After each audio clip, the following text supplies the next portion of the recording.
त्यामध्ये असं आहे आणि आमची मागणी अशी, ज्या मराठ्यांची नोंद सापडली त्याच्या नोंदीच्या आधारावर ज्या मराठ्यांची नोंद सापडली नाही त्याला कुणबी प्रमाणपत्र शपथपत्राच्या आधारावर द्यायचं का?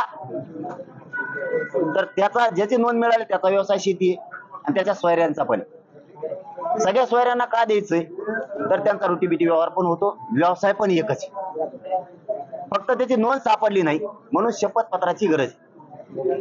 त्याची नोंद नसली तरीही त्याला द्यायचं, हे आमचं ठरलेलं आहे. तशी ती अधिसूचना आहे. आणि चंद्रकांत दादा उलट सांगत आहेत, सगळ्या सोयऱ्यांची काढायची गरज नाही, नातलगाला आधी दिलं जाईल. तुम्हाला नातलग सगळे सोयरे यातला फरक कळतो दादा? त्यांचं असं म्हणणं आहे सगळ्या सोयऱ्यांची अंमलबजावणी करायची नाही, ज्याची नोंद सापडली त्याच्या नातलगाला आम्ही देतो, सगळ्या सोयऱ्यांना देतो. म्हणजे कोण? ज्याची नोंद सापडली त्याचा चुलता, आजा, पुतण्या. चुलत्याचं पुतण्याचं गाव लग्न होतं का? त्यांच्यात लग्न करतात का दोघं एकामेका? तुमच्यात करतात का? सगळे सोयरे आणि नातलग हे चंद्रकांत दादाला फरक कळतो का? आमची मागणी सगळ्या सोयऱ्यांची आहे आणि तुम्ही तिसरंच गैरसमज पसरत आहे. अंमलबजावणी होणार तर तशीच होणार, नसता ती अंमलबजावणी करू नका, आम्हाला गरज नाही.